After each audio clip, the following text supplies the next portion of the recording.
ಕೆಲವು ಹಿತನುಡಿಗಳು. ಜೀವನದಲ್ಲಿ ನೀನು ಗೆದ್ದರೆ ನೀನು ಯಾರು ಅಂತ ಎಲ್ಲರಿಗೂ ಗೊತ್ತಾಗುತ್ತೆ. ಜೀವನದಲ್ಲಿ ನೀನು ಸೋತರೆ ನಿನ್ನವರು ಯಾರು ಅಂತ ನಿನಗೇ ಗೊತ್ತಾಗುತ್ತೆ. ಇಷ್ಟೇ ಜೀವನ. ಜೀವನದ ಗಣಿತ. ಗುಣದಿಂದ ಗುಣಿಸಿದರೆ ಗುಣವಂತ, ಭಾವನೆಗಳಿಂದ ಭಾಗಿಸಿದರೆ ಭಾಗ್ಯವಂತ, ಹಣದಿಂದ ಕೂಡಿಸಿದರೆ ಸಿರಿವಂತ, ಇದ್ದದ್ದನ್ನು ಕಳೆದರೆ ಸಾಲವಂತ. ಇವರೆಲ್ಲರನ್ನೂ ಗುಣಿಸಿ ಭಾಗಿಸಿ ಕೂಡಿಸಿ ಕಳೆಯುವವನು ಭಗವಂತ. ಬದುಕಿನಲ್ಲಿ ಕಷ್ಟದ ದಿನಗಳ ಅರಿವು ಇಲ್ಲದಿದ್ದರೆ ಒಳ್ಳೆಯ ದಿನಗಳ ಅನುಭವವೂ ಆಗುವುದಿಲ್ಲ. ಸರಳ ಜೀವನ ಸಂಯಮವನ್ನು ಕಲಿಸುತ್ತದೆ. ಸರಳ ವ್ಯಕ್ತಿತ್ವ ಮನುಷ್ಯತ್ವವನ್ನು ಬೆಳೆಸುತ್ತದೆ. ಸರಳ ನಡೆ ನುಡಿ ನಮ್ಮ ಜೀವನವನ್ನು ಉತ್ತುಂಗಕ್ಕೇರಿಸುತ್ತದೆ. ಬೇರೆಯವರಲ್ಲಿರುವ ಒಳ್ಳೆಯತನಗಳನ್ನು ಹುಡುಕುತ್ತಾ ಹೊರಟಾಗಲೇ ನಮ್ಮೊಳಗಿರುವ ಒಳ್ಳೆಯತನಗಳು ಹೊರಬರುವುದು. ಪರ್ವತಗಳ ಮೇಲೆ ಕುಳಿತುಕೊಂಡು ತಪಸ್ಸು ಮಾಡುವುದು ಬಹಳ ಸುಲಭ. ಅದೇ ಪರಿವಾರ ಮಧ್ಯದಲ್ಲಿ ಇದ್ದುಕೊಂಡು ಎಲ್ಲರ ನಡುವೆ ತಾಳ್ಮೆಯಿಂದ ಜೀವನ ಮಾಡುವುದು ಬಹಳ ಕಠಿಣ. ಇದು ನಿಜ. ಜೀವನ ಸುದೀರ್ಘ ಎನಿಸಿಕೊಳ್ಳುವುದಕ್ಕಿಂತ ಶ್ರೇಷ್ಠ ಎನ್ನಿಸಿಕೊಳ್ಳಬೇಕು. ಕಷ್ಟ ಬಂದಾಗ ಯಾರ ಹತ್ತಿರವಾದರೂ ಸಹಾಯ ಕೇಳುವ ಮುನ್ನ 1000 ಬಾರಿ ಯೋಚನೆ ಮಾಡಿ. ಯಾಕೆಂದರೆ ಕಷ್ಟದ ಭಾರ ಸ್ವಲ್ಪ ಸಮಯ ಇರುತ್ತದೆ, ಆದರೆ ಸಹಾಯದ ಭಾರ ಜೀವನ ಪರ್ಯಂತ ಇರುತ್ತದೆ. ಮನುಷ್ಯ ಮನೆ ಬದಲಾಯಿಸುತ್ತಾನೆ, ಊರು ಬದಲಾಯಿಸುತ್ತಾನೆ, ಬಟ್ಟೆ ಬದಲಾಯಿಸುತ್ತಾನೆ, ಸಂಬಂಧಗಳನ್ನು ಬದಲಾಯಿಸುತ್ತಾನೆ, ಸ್ನೇಹಿತರನ್ನು ಬದಲಾಯಿಸುತ್ತಾನೆ. ಆದರೂ ಅವನಿಗೆ ನೆಮ್ಮದಿ ಇಲ್ಲ, ಏಕೆಂದರೆ ಅವನು ತನ್ನನ್ನು ತಾನು ಬದಲಾಯಿಸಿಕೊಳ್ಳುವುದಿಲ್ಲ. ಒಂದು ಅರ್ಥಪೂರ್ಣವಾದ ಮಾತು. ನಾವು ಯಾರಿಗೂ ದೊಡ್ಡ ಮಟ್ಟದಲ್ಲಿ ಸಹಾಯ ಮಾಡಲು ಆಗದಿದ್ದರೂ ಪರವಾಗಿಲ್ಲ. ಜೀವನದಲ್ಲಿ ಸೋತು ಹತಾಶೆಯಿಂದ ನೊಂದವರಿಗೆ ಸ್ಫೂರ್ತಿ ತುಂಬುವ ಮಾತುಗಳನ್ನಾದರೂ ಹೇಳಬೇಕು. ನಿನ್ನ ಜೊತೆ ನಾನು ಇದ್ದೇ ಇರ್ತೀನಿ ಅನ್ನೋ ಒಂದು ಮಾತು ಬದುಕಿನ ಪಥವನ್ನೇ ಬದಲಿಸಿ ಸಾಧನೆಗೆ ಮುಂದಾಗಬಹುದು. ಕ್ಷಮೆ ಮತ್ತು ಧನ್ಯವಾದ ತುಂಬ ಚಿಕ್ಕ ಪದಗಳು ಎಂದೆನಿಸಿದರೂ ನೂರಾರು ಸಂಬಂಧಗಳು ಎಂದಿಗೂ ಒಡೆಯದಂತೆ ಸದಾ ನೋಡಿಕೊಳ್ಳುವಲ್ಲಿ ಅತಿ ದೊಡ್ಡ ಪಾತ್ರ ವಹಿಸುತ್ತವೆ.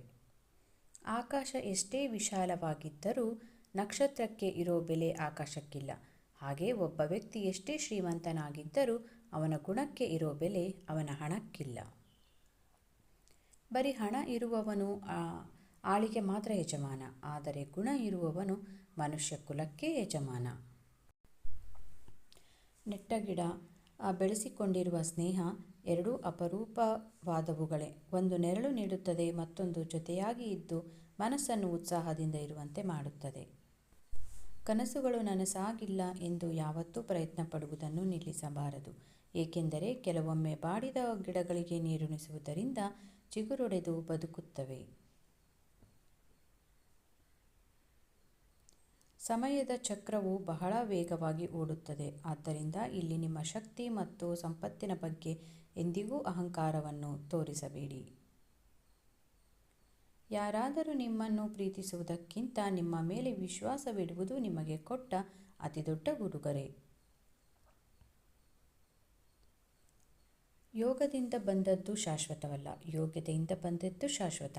ಯೋಗದಿಂದ ಗದ್ದುಗೆ ಏರಿದ ಅಯೋಗ್ಯರು ಯೋಗ್ಯತೆಯುಳ್ಳವರ ಮೇಲೆ ಸವಾರಿ ನಡೆಸಬಹುದು. ಯೋಗಕ್ಕೆ ಆಯುಷ್ಯವಿಲ್ಲ, ಯೋಗ್ಯತೆಗೆ ಸಾವಿಲ್ಲ. ಕಷ್ಟದಲ್ಲಿ ತಾಳ್ಮೆ, ನಷ್ಟದಲ್ಲಿ ಸಹನೆ, ತೊಂದರೆಯಲ್ಲಿ ಶಾಂತಿ, ದುಃಖದಲ್ಲಿ ಸಮಾಧಾನ ಇದ್ದವರಿಗೆ ಬಾಳಿನಲ್ಲಿ ಯಾವ ಭಯವೂ ಇಲ್ಲ. ನಾಯಿ ಮನೆ ಕಾಯುತ್ತೆ, ನಾಲಿಗೆ ಮನೆತನ ಕಾಯುತ್ತೆ. ಪ್ರತಿಯೊಂದು ಕತ್ತಲೆ ಮನೆಗೂ ಬೆಳಕಿನ ದಾರಿಗಾಗಿ ಒಂದು ಕಿಟಕಿ ಇದ್ದೇ ಇರುತ್ತದೆ. ಅದೇ ರೀತಿ ನಮ್ಮ ಕಷ್ಟದ ಜೀವನದಲ್ಲೂ ಸುಖದ ದಾರಿಗಾಗಿ ಒಂದು ದಾರಿ ಇದ್ದೇ ಇರುತ್ತದೆ. ಕೈಯಲ್ಲಿ ಇನ್ಕಮ್ ಇದ್ದರೆ ಮಾತ್ರ ಜೀವನದಲ್ಲಿ ವೆಲ್ಕಮ್ ಇರುತ್ತದೆ. ನಿಮ್ಮನ್ನು ನೀವು ಹುಡುಕುವುದು ಜೀವನವಲ್ಲ, ಜೀವನವೆಂದರೆ ನಿಮ್ಮನ್ನು ನೀವು ಸೃಷ್ಟಿಸುವುದು.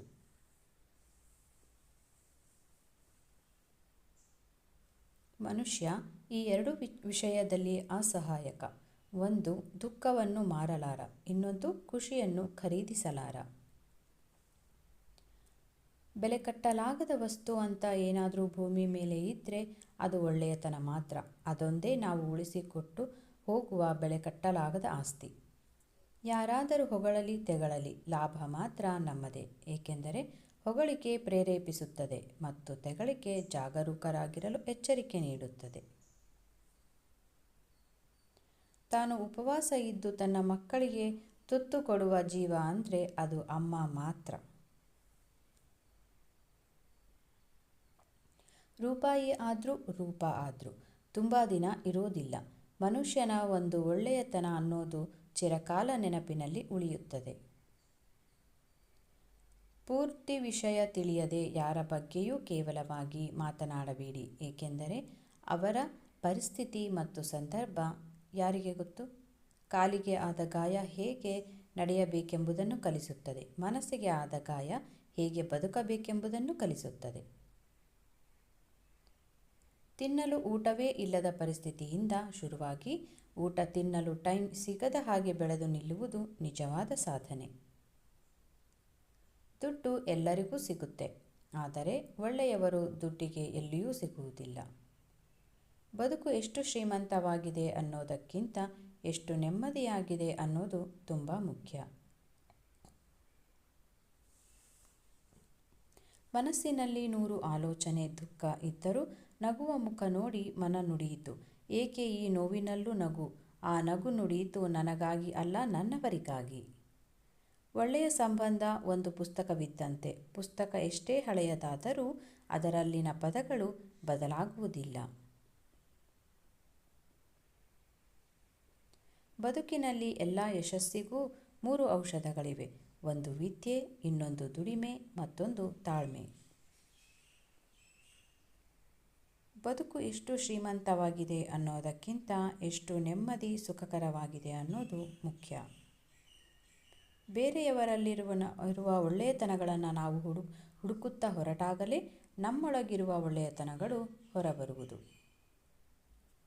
ಪರ್ವತಗಳ ಮೇಲೆ ಕುಳಿತುಕೊಂಡು ತಪಸ್ಸು ಮಾಡುವುದು ಬಹಳ ಸುಲಭ, ಅದೇ ಪರಿವಾರ ಮಧ್ಯದಲ್ಲಿ ಇದ್ದುಕೊಂಡು ತಾಳ್ಮೆಯಿಂದ ಜೀವನ ಮಾಡುವುದು ಬಹಳ ಕಠಿಣ. ಇದೇ ನಿಜವಾದ ತಪಸ್ಸು. ದೇವರಿಗೆ ಹೇಳಬೇಡಿ ನನಗೆ ಸಮಸ್ಯೆಗಳಿವೆ ಎಂದು, ಸಮಸ್ಯೆಗಳಿಗೆ ಹೇಳಿ ನನ್ನ ಬಳಿ ದೇವರಿದ್ದಾನೆ ಎಂದು. ಎಲ್ಲಿ ಹುಟ್ಟಬೇಕು ಅನ್ನೋದು ನಮ್ಮ ಕೈಯಲ್ಲಿ ಇರೋದಿಲ್ಲ, ಆದರೆ ಎಲ್ಲಿಗೆ ಮುಟ್ಟಬೇಕು ಅನ್ನೋದು ಮಾತ್ರ ನಮ್ಮ ಕೈಯಲ್ಲೇ ಇರುತ್ತದೆ. ತಾಳ್ಮೆ ಎಂಬುದು ವಜ್ರದ ಹಾಗೆ, ಅಪ್ಪಿತಪ್ಪಿ ಕಳೆದುಕೊಂಡರೂ ಸಂಪಾದಿಸುವುದು ಬಹಳ ಕಷ್ಟ. ನಾವು ಆದಷ್ಟು ತಾಳ್ಮೆಯಿಂದಿರೋಣ, ಆಗ ಜನರಿಗೆ ನಮ್ಮ ಮೇಲಿನ ನಂಬಿಕೆ ವಜ್ರದಷ್ಟು ದೃಢವಾಗುವುದರಲ್ಲಿ ಅನುಮಾನವೇ ಇಲ್ಲ. ಹಾಲಿನ ಆಯಸ್ಸು 1 ದಿನ, ಮೊಸರಿನ ಆಯಸ್ಸು 2 ದಿನ, ಬೆಣ್ಣೆಯ ಆಯಸ್ಸು 3 ದಿನ, ಆದರೆ ತುಪ್ಪ ದೀರ್ಘಾಯಸ್ಸು ಹೊಂದಿದೆ. 1 ದಿನದಲ್ಲಿ ಹಾಳಾಗೋ ಹಾಲಿನಲ್ಲಿ ಚಿರಕಾಲ ಇರುವ ತುಪ್ಪ ಅಡಗಿದೆ. ಹಾಗೆ ನಮ್ಮಲ್ಲಿ ಅನಂತ ಶಕ್ತಿಗಳು ಅಡಗಿವೆ. ಅದಕ್ಕೆ ಸ್ವಲ್ಪ ಜ್ಞಾನ, ಆಲೋಚನೆ ಜೊತೆಗೂಡಿಸಿದರೆ ಉನ್ನತ ವ್ಯಕ್ತಿ ಮತ್ತು ಶಕ್ತಿಯಾಗಿ ಹೊರಹೊಮ್ಮಬಹುದು. ಪ್ಲೀಸ್ ಲೈಕ್ ಮಾಡಿ, ಶೇರ್ ಮಾಡಿ, ಸಬ್ಸ್ಕ್ರೈಬ್ ಮಾಡಿ. ಕನ್ನಡಿಗರನ್ನು ಬೆಳೆಸಿ. ಧನ್ಯವಾದಗಳು.